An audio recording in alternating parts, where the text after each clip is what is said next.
kuba mu materaniro uyicayemo, kuwa kwenye ibada na umekaa katika ibada, ntabwo biba bisobanuye ko uyarimo. haimaanishi kwamba uko ndani ya ibada. Ushobora kwicara hano, yaweza kuwa umekaa mahali hapa, ariko umutima uri isiri, lakini moyo wako uko isiri, cyangwa uri mu cyaro, ama uko katika vijijini, cyangwa uhawe utekereza kuri kiyateka, ama unafikiria kupitia kiyateka wenu. Ibyo ni mugoroba twaraye tuvuze ngo tubanze tubyihorere byose. Hayo jioni ya jana tumeyaanza kusema tuyaachane nayo yote, twinjire mu kindi kirere cy'umwuka wera, tuingie katika nyingine anga ya Roho Mtakatifu, igira twongere twumve ibyiza biturutse mu bwami bw'Imana, ndiposa tuweze kusikia upya mazuri yatokayo katika ufalme wa Mungu. Kubera iyo mpamvu, kwa sababu hiyo, jewe singanira umwanya muremure, mimi sitasemezana na nyie muda mrefu. Bambaye iminota sinyirenza wawe n'umunota, nimepatiwa dakika na sitapitisha dakika hizo. Naje nkeneye kumva ijambo, na mimi nataka pia kusikiza neno la Mungu ya apostle wetu. Ikintu gusa turi buze gukora nyuma, kile ambacho tutakifanya nyuma baada ya yeye, tutafatanya mwanya wo guhudumisha, tutashirikiana katika muda wa kuhudumia, turasenga none, tutakuja kuomba sasa, bitarimo ibindi bintu, na tena mambo yawe ni mambo mengine. Niyegereje abamama batatu twabanye ejo hano, nakaribisha kina mama watatu tuliokuwa nao jana kutoka Kasarani, baje wamefika, bazamura ibiganza, wanyosha mikono yao. Ihuduma irakomeje, hii huduma yetu inaendelea, nejo irakomeje, na kesho pia itaendelea. Kuwa mbere ni randefu, tayari Monday itakuwa ni kutamatisha. Tuzamure Imana icyubahiro, tuinulie utukufu Mungu. Amen. Amen. Ejo twaganiriye ijambo rigufi kandi ryiza. Jana tumesemezana katika neno fupi na tena lizuri. Twaravuze ngo kuba uw'agaciro cyangwa kugira umumaro mu gihe cyawe.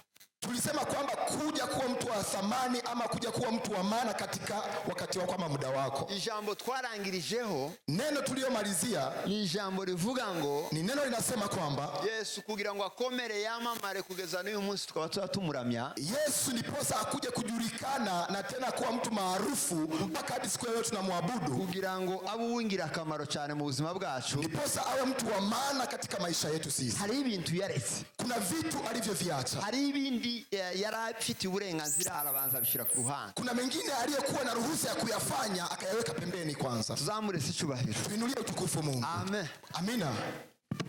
Wasanze kubaho mu gahe gatoya ugahura n'intambara zikomeye, tumekuja kuangalia kuishi katika muda mfupi na ukutane na tatizo la vita kubwa, kujya zibaze zigira ngo zikugira uw'agaciro, tayari zinakutayarisha uje kuwa mtu wa maana maarufu.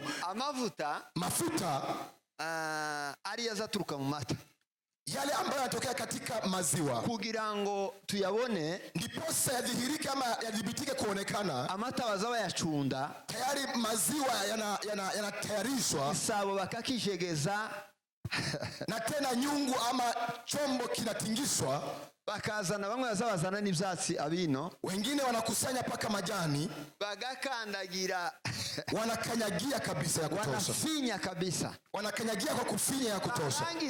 Wanapomaliza, amata neza maze guhindura isura, maziwa yanapobadili sura yake, amavuta akaba araboneka, tayari mafuta yanaonekana. Zamure icyubahiro, tumeinulia utukufu Mungu. Amen. Amina. Yesu yasize ise, Yesu akamwacha baba yake, asiga amakerubi na maserafi mbwami, akawaacha makerubi na serafi katika ufalme wa Mungu, asiga kiti cha enzi, akakiacha kiti cha enzi, asiga ibizima bine, akaacha wazima wanne, asiga abakuru 24, akawaacha wakuu 24. Zamure icyubahiro. Bwana Yesu asifiwe. Amen. Amina. Imana iramufata imuhezisi, Mungu akamchukua kwa kumwamini, kwa kumkabidhi ulimwengu. abatakagombye kumutuka baramutuka, wale wasingefaa kumtukana wakamtukana, n'abatari bafite n'uburenganzira bwo kumuvugaho bamuvugaho, na wale wasiokuwa na ruhusa ya kumsemea wakamsemea. Kuwa ni njia ya kuweza kumuinua, ariko iyo yari inzira yo kumzamura, yari inzira yo kugira ngo izina ryiwe ryamamare, ilikuwa ni njia ya lengo, njia yake iweze kusambaa jina lake. Nababwiye ngo ibitutsi, niliwaambia jana, matukano bitarikasha Yesu Kristo, matukano yasiyokuwa ni muhuri wa Yesu Kristo, hiyo ni tract. Zamuri umwami Yesu wahi, tumeinulia utukufu Mungu. Amen. Amina.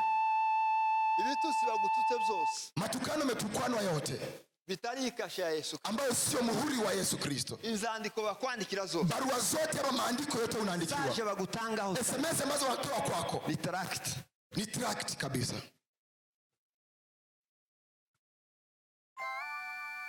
turangiriza ku ijambo rivuga ngo, tukamalizia katika neno linasema kwamba turiho kubera ko isi ikeneye ko tubaho.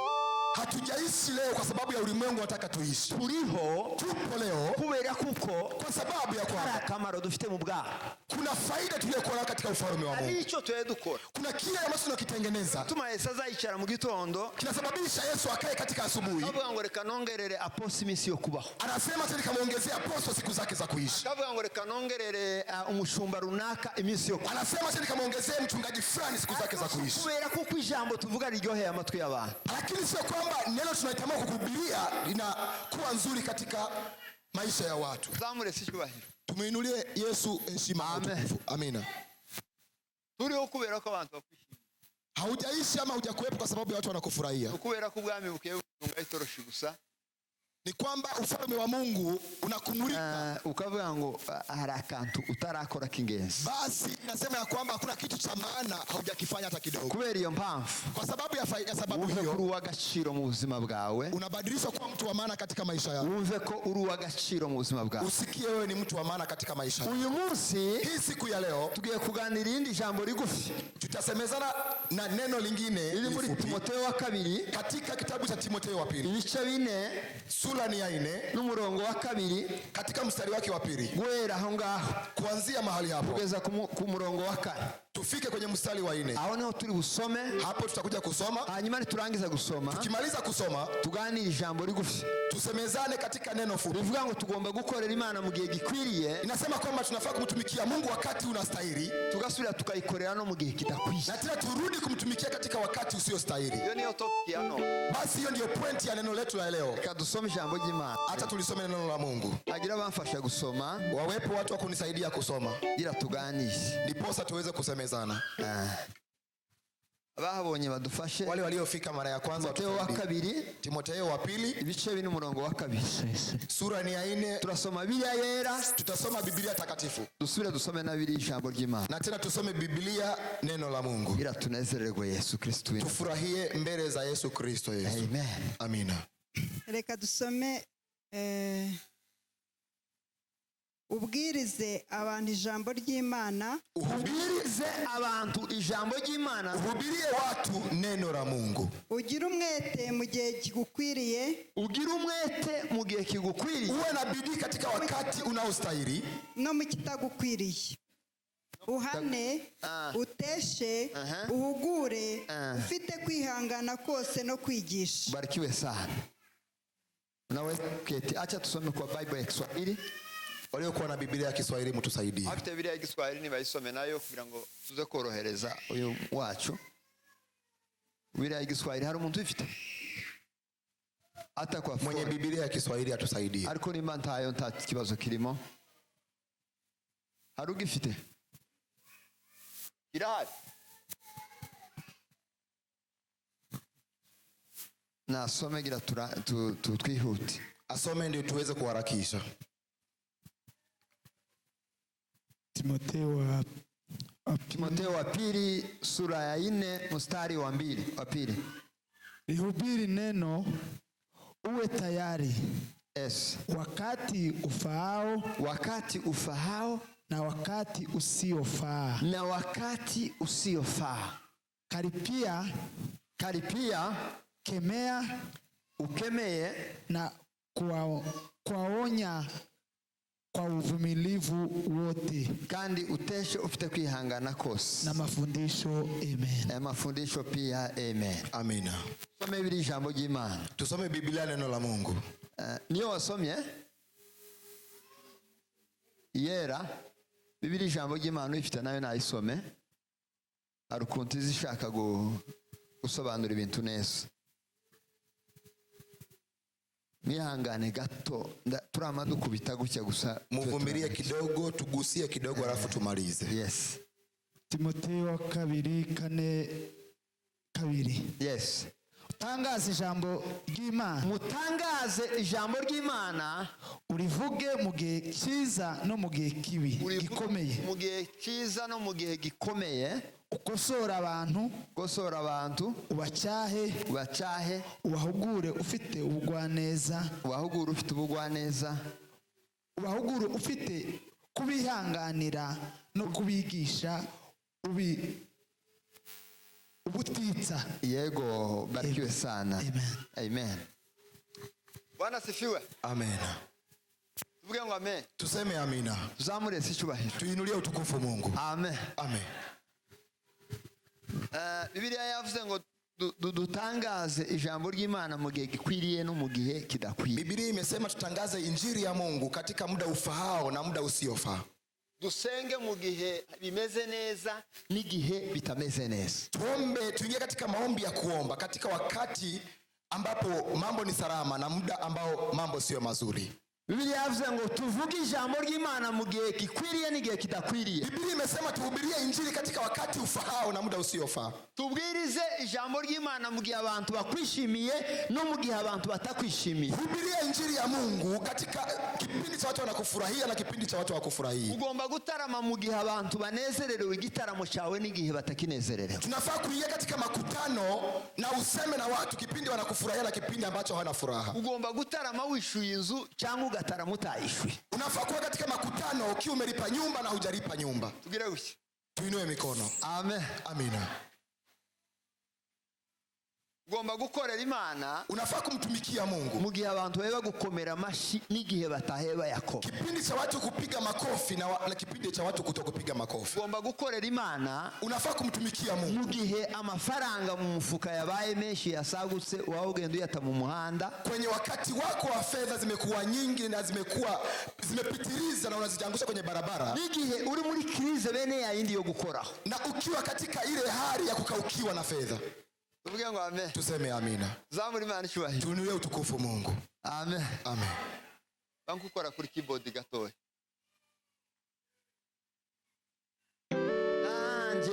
Anjensibe Mama yawe ibihe bidashira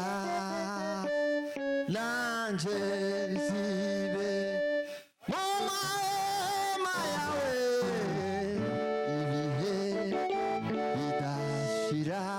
Zamuri Imana cyubahiro. Tuinulie utukufu. Hallelujah. Hallelujah. Gukorera Imana mu gihe kimeze neza n'igihe kimeze nabi. Unafaa kumtumikia Mungu katika wakati mzuri na wakati usiokuwa mzuri. Ugomba gutarama mu gihe umutima wawe wumva uzuye ibyishimo n'igihe utuzuye ibyishimo. Unafaa kukutana katika makutano wakati moyo wako unamejaa furaha na wakati hauna furaha. Paulo yanditse runo rwandiko yandikira Timotheo. Paulo aliandikia maandiko haya kuandikia Timotheo. Biblia ivuga ngo yari afungiye Roma ari mu buzima bubi cyane. Biblia inaeleza vizuri ya kwamba alikuwa amefungiwa Roma katika maisha mabaya. Gereza ibamwe ibintu bitatu by'ingenzi bikomeye. Gereza inatambulishwa na mambo matatu ambayo ni makubwa. Abamo kurya nabi. Inakuwemo kula vibaya, kurya nabi, kula vibaya, kandi uturire kuki, na tena usikulie chakula ambacho kinakufaidisha. Cha pili, ukarara mu uchafu, unalala katika mazingira sio kufurahisha. Utishaye ngo wararanye na pasipo kujali umelala na nani. Cha tatu, nta burenganzira ufite bwo gukora ibintu byawe. Hauna uhuru wa kuyafanya mambo yako. Uri mu mategeko ya gerezani. Uko katika sheria za gerezani. Ariko Paulo yagezarenga kuri ibyo. Lakini Paulo ameyapita hayo. Akamaya kugwandika. Anaanza kwanza kuandika barua. Akaandikira Timotheo. Anaandikia Timotheo. Akamubwira ngo nubwo ufungiro. Anamwambia kama umefungiwa Roma. Ndi muri gereza. Kama uko ndani ya gereza. Ariko ngiye kuguhugura mu gihe gito usigara cyo gukorera Imana. Lakini katika muda mfupi umebaki kumtumikia Mungu. Aramubwira ngo yewe Timotheo. Anamwambia yewe Timotheo. Timotheo nkunda. Timotheo naipenda. Timotheo nshuti ya. Timotheo ambaye nasikia. Hari ibintu ngiye kukuraga bike. Kuna mambo ambayo naenda kukuachia ama kukuapiza madogo. Zamuri Imana cyubahiro. Tuinulie utukufu Mungu. Amen. Amina.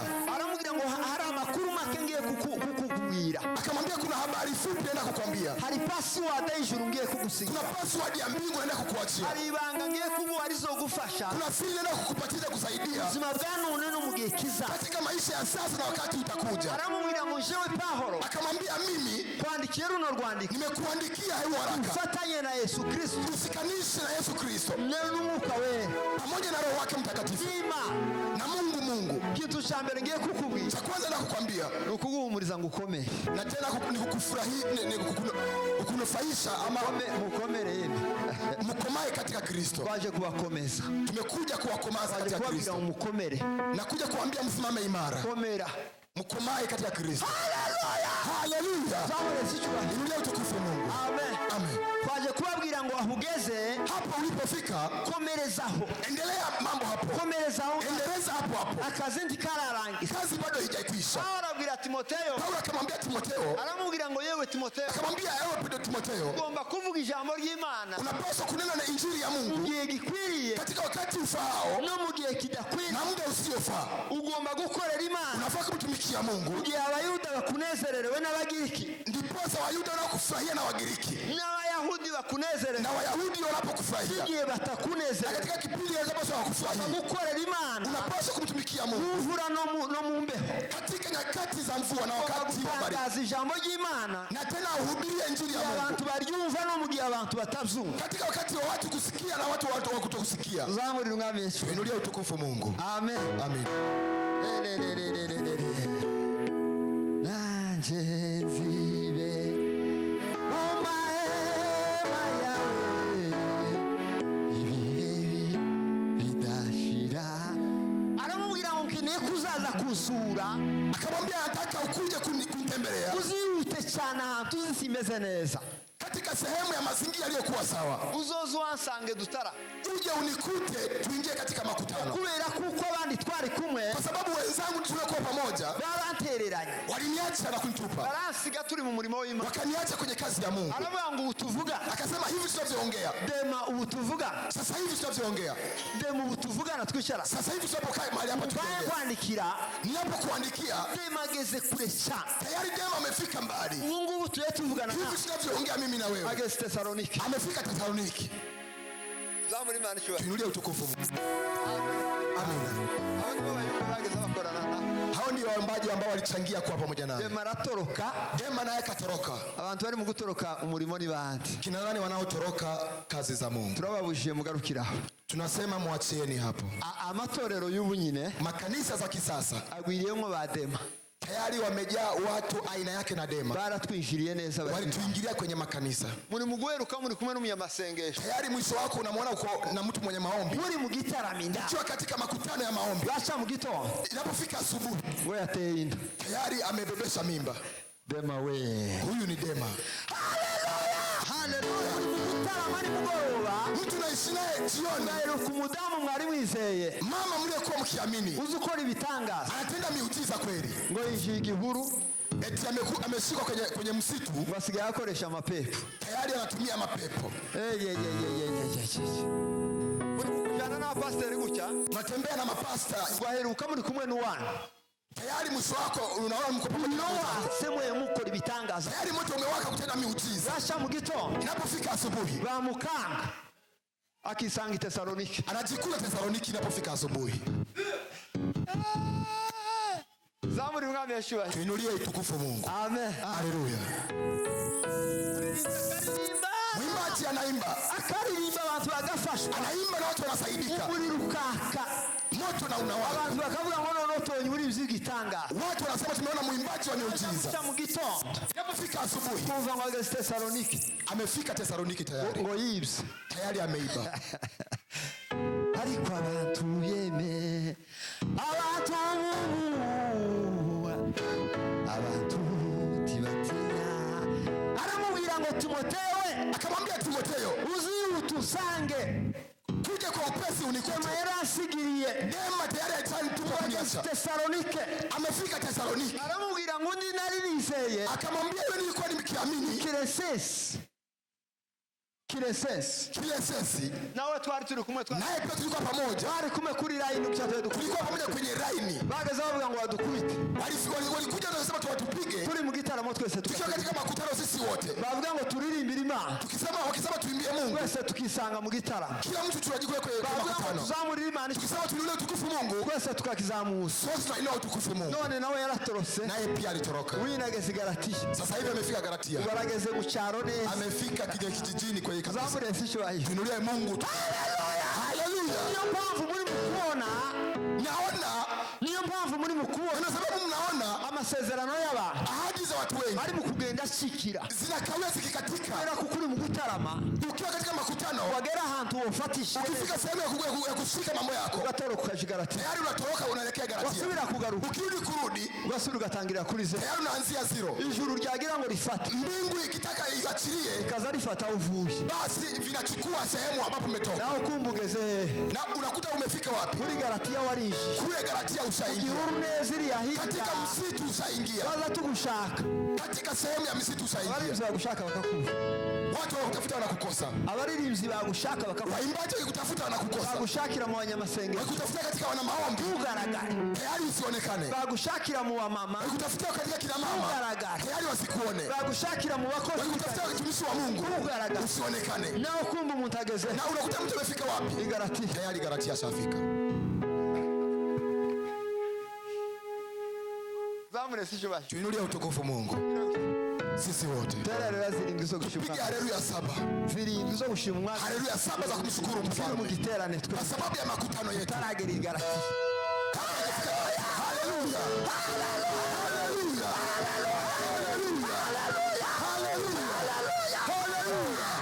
haleluya haleluya tuinulie sifa Mungu tuinulie tukufu Mungu ainuliwe milele ainuliwe milele ainuliwe milele ainuliwe milele uvi Galatia unapotoka Galatia kumbie uvi Galatia no ukikwambia toka Galatia sasa kukubwira ngo uvi Galatia nitakuja nikwambie toka Galatia Itesalonike ukiwa Tesalonike kintu kiriyo hakuna kitu kilichokuwepo zamure sije bashi tuinulie utukufu Mungu amen amina hivi nimemaliza kavuga undi mugabo witwa Tito acha nizungumzie bwana mwingine anaitwa Tito babwire nawe yatorokeye niwaambie naye pia torokea wapi Tito nawe ngo baherutse uki bafatanye gukina na Paulo Tito mara ya mwisho walikuwa wameshikana kuambatana na Paulo vizuri wakiwa wanashambulia basaze iki wakiwa wazimu tayari muriro wa moto ukiisha waka bafata ibintu zose walikuwa wanachukua kila kitu genda mu kirere wakiingia katika anga mu nyanja wakiingia katika bahari aje guhindukira gucya kuja kugeuka hivi amenya ko Tito nawe yatoroka unajua habari ya kwamba Tito ametoroka arabaza ngo sende ngomenya aho yanyuze akaulizia ni wapi alipopita yarahurutse neza itaramati wabo mu cyaro teremkia kwako kwenye kijiji tuinulie tukufu Mungu haleluya ila fari elande le grofa yarahurutse wabo ari mu cyaro tayari alielekea kwako kwenye kijiji ari munsi mu giturage iri yuko yahita chini katika wenyeji yarishiye mu ishyamba aliingia katika misitu ari mu kubona abantu gucyakaza anaona watu wanaokwepa azabona umuntu gucyakaza kwe anamwona mtu hivi anamkwepa kwa kujificha na ndio sababu tunakutana na watu kutokana kwa makutano unamuuliza vipi ilifanyika nini wari ibintu byinshi ati kuna mambo mengi tuinulie utukufu Mungu amen amen cyagira umunsi wo gukura mu gitaramo ya ndimana shubahire tuinulie utukufu Mungu haleluya ko ndafashwe nimesaidika ndafashwe kwe ufatwe mu izina rya Yesu usikwe nawe pia katika jina la Yesu zamurira datubwiza tuinulie utukufu haleluya alitoroka ageze daramati akamfia Galatia neza ngo aragaramye wabo mu cyaro vizuri akarara kwako kwenye kijiji koti y'imbere yageze ataramana zile yaragise makoti za baridi imezifia hivi ibitabo yose yarayibise tayari kila kitu amekiacha karabye ibijumba gusa by'indofa anakula ndoma na vitu zingine za gideri na vile kila kideri zote anakula kila mandazi zote ishayi gishusha chai moto la ferie la kila kitu anakula tuinulie utukufu Mungu haleluya kararya gusa dala fari matanda la kriya fari ezomeri elande le growa fari naratangaya umuntu ariko igitaramo akakiriya mandazi nilishangaa mtu katika makutano anaelekea kula mandazi ugayiruka ari umuyumbe unamwona ni muombaji kazama afata ikigori mu muhanda anachukua mahindi barabara ikigori gusa cyaravuze rimwe gusa mahindi kazagenda ayahungura anaenda ari ikiwa batahinze yale mahindi ambayo si kwao wachapanga mu bazimu n'abadayimoni yale mapepo na mizimu avuye mu gitaramo karagenda anaenda katika makutano akienda kikula mahindi amen ababona none kubashamburiye tuwashambulie abona kubashamburiye hawa ninawashambulia abakozi b'Imana watumishi wa Mungu bari mu gutoroka igitaramo wakiwa katika makutano haya bagatoroka igitaramo na tena wanatoroka makutano bagahungira Itesalonike wanakimbilia ama wanatorokea Tesalonike cyangwa bakajiga nabwira ngo yagiye se Unafikiria kwamba kuna sehemu amekwenda? barengukiye gusa Itesalonike Wameangukia Tesalonike. yatagiye Itesalonike Pasipo yeye kwenda Tesalonike. azaja muri Galatiya Anaingia Galatia. yatagiye Galatiya Asipoingia Galatia. azaja Dalamatiya Anaingia Galatia. yarenguka bushya Akisikia tu hivi. azamufata mukazamufata havuye Mnakuja mnawashika tu. ongeza wewe kazagenze Mbona tulikuacha ukiwa unaonyeshwa ilifanyika namna gani? ngo twanyuze Uganda Hapa tulipitia Uganda sijui nchi gani. ngo tugere Nairobi na Tulipofika Nairobi tayari tukajikuta tuko hivi. yo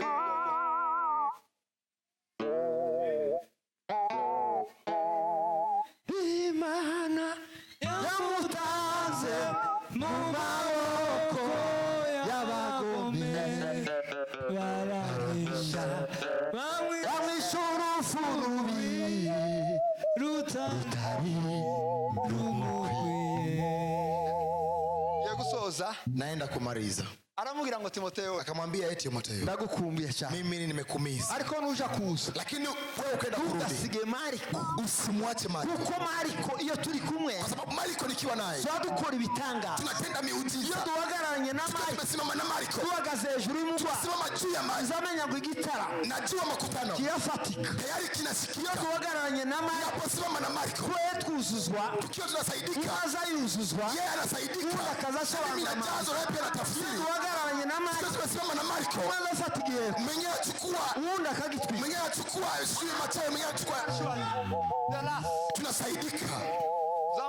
Tuinulie utukufu Mungu. amen duhagararanye na Mariko Ninaposimama na Mariko imbazi ngo abadayimoni bose najua pepo zote nibadutera wakituvamia, bakadutera baduturutse inyuma wakituvamia kutoka nyuma, ariko ararasa mashini ganje ataachilia marisasi arasa kibariga na mimi nitaachilia risasi. twaduhindukira gutya Ukigeuza namna hii, Mariko nterera mimi na Mariko hata niachilia. abari mu gutererana ba Wakiwa na wewe unaocheza wenzao ni bande ni kina nani? ni ba Dema Kina ni nani? ba Tito Ni wakina Tito. ni la tuzamuni marisho Tuinulie utukufu Mungu. yo tuzamuni Yesu cyashyo Tuinulie Yesu utukufu. atukuza mu gutererana akazi k'Imana Wanakuachia kazi ya Mungu. ukunda ahandi bari Hakuna sehemu walipo. bashakire kuri Usiwatafutie mbali. kuri kumwe nabo gusa Tuko pamoja na wao.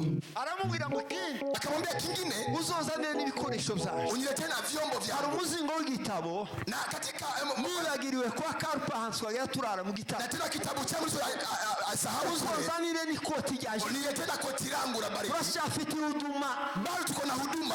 bankuvuze iyo firimbi wa vuze firimbi tubi Haujui kupiga filimbi. ukomere Imana amashyi Pigie Bwana makofi. kuko hari ikikozi Kwa sababu kuna kile amekifanya. kiriya ni igikoresho nicyo nazaja kuvuga Kile ni chombo anapoenda kutumia. Paulo yazabwira Timoteyo Paulo alikuwa anapenda kumwambia Timotheo, waza kumuzanira ikoti ryiwe ry'imbeho niletee jaketi langu la baridi. ngo ni igitabo cy'iwe cy'uruhu Na katika kitabu changu cha kiza kinyagirwa nticyumva imvura ambacho kinanyeshewa kisikii yagize mvua. atarama nijoro Tunapo makutano ya usiku, agatarama mu rukerera tunatokea katika alfajiri kwa asubuhi. Karupo Tukio Karuko, ngo igitaramo twahataramiye makutano tuliyofanya. hanyura uzanire n'ibintu byaje Na tena ukuje na mambo yangu yote. by'igitaramo Mambo ya makutano. iwawe igitaramo cyahabaga Kwako makutano yalikuwa inafanyika. cyaroye tugiye gusenga Tunaenda kuomba Mungu. ila twakira apotre Tuweze kumpokea apostle wetu. tugomba gukorera Imana Unafaa kumtumikia Mungu mu gihe gikwiriye katika muda ufahao n'igihe kidakwiye na muda ambao haufaa. ugomba gutarama Unafaa uwe na kugira makutano abantu banezerewe katika kipindi cha watu wenye kugira furaha abantu na batanezerewe kipindi cha watu hawana ugomba furaha. gutarama Unafaa kuwa na makutano. hari abantu baza bavugana imvugo z'abapagani Kuna watu wanasema misemo ya wapagani. wikicyifuzo noneho Eti basi hii ni hitaji yangu sasa. kuko bamaze kugisengera ngo isi yose yaragisengera Tayari wanasema ulimwengu mzima, dunia nzima washaombea.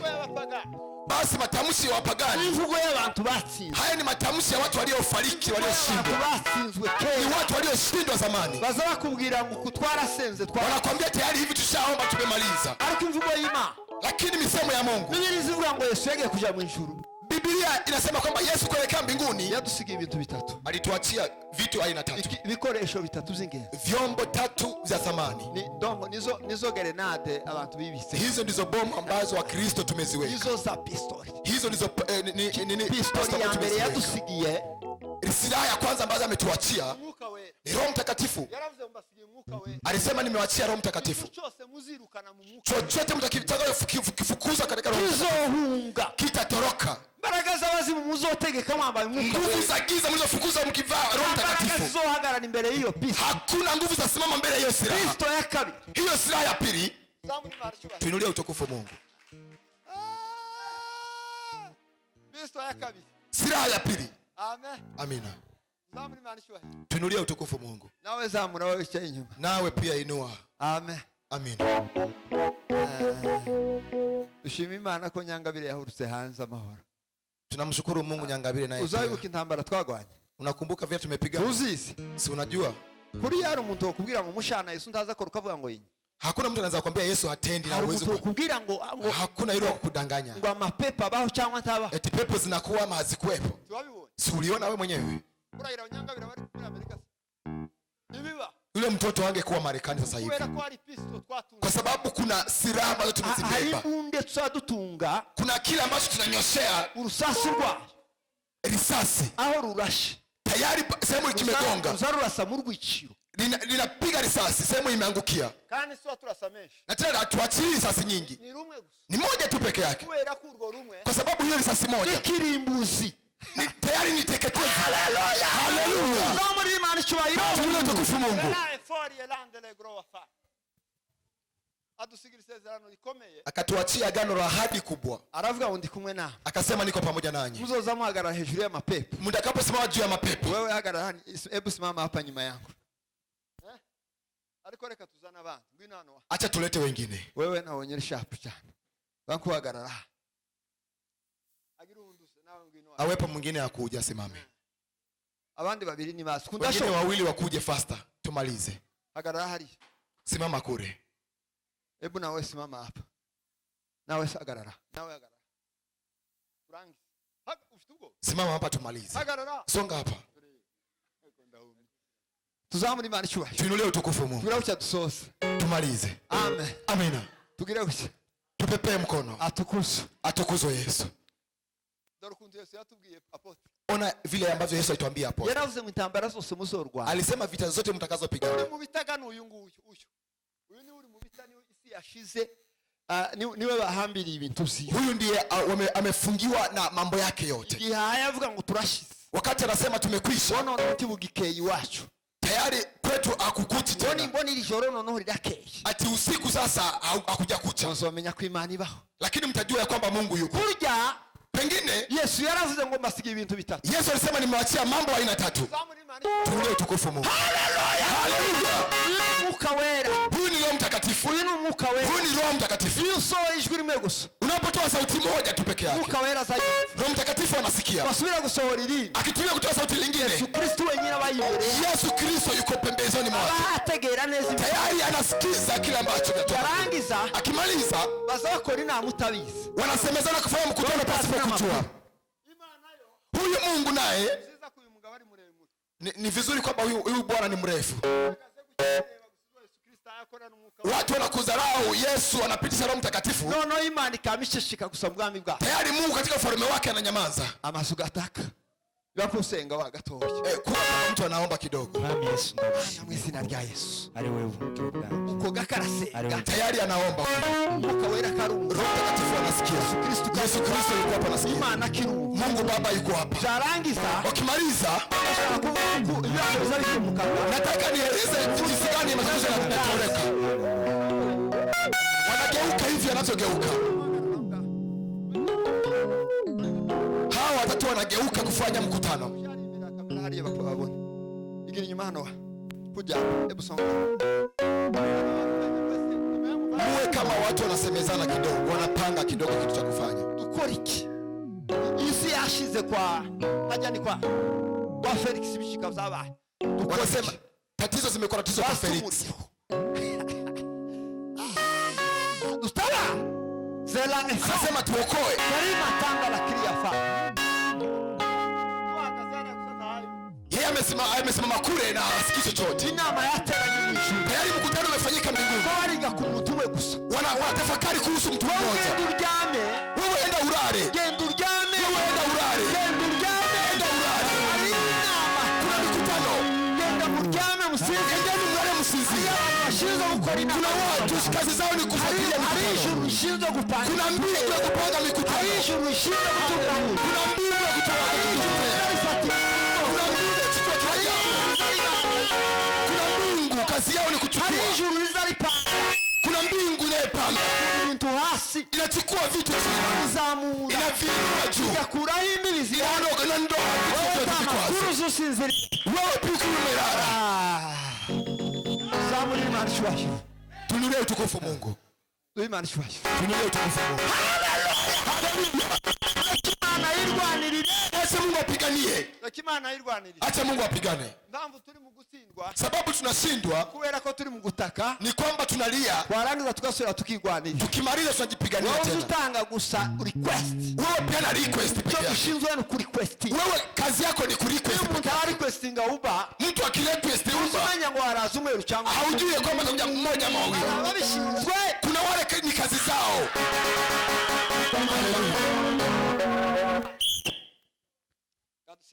Acha tumuombe Mungu. Mana mu izina rya Yesu. Mungu katika jina la Yesu. Mu izina rya Yesu. Katika jina la Yesu. Imana ishe mu turo bwayo. Mungu uliyekaa katika kiti Imana lako. izibona kandi gakora. Mungu unayeona na utenda. Imana izibaga. Mungu anayejua siri. Yalaye fari yalandele grofa. Urinda abantu gutsindwa. Wewe unayelinda watu kushindwa. Korere mu gihe gikwiriye. Acha kutukutumikia katika kipindi kifaacho. Yalandele grofa. Haleluya Yesu. Samiri ya kise parima erari. Asante Yesu. Tugiriye neza muri iki giterane. Tutendee mema katika makutano. Bizabwa Imana. Nzuri na uwepo wako. Udhibitike mahali hapa. Komera kwawe. Utukufu wako. Akubira wiki. Uonekane katika jina la N'abandi Yesu. bikindi gihe kizaza. Katika kipindi chote cha utukufu wa mahali Imbaraga hapa. zawe. Tukute nguvu zako Kunesha. za kushinda katika jina la Yesu. Neza. Asante Yesu. Ijambo ryawe ribaga imitima. Neno lako litikatawale ndani ya maafisa yetu. Ahirikiza abantu. Napenda ufalme wetu. Amen. Katika jina la Yesu Kristo. Amen.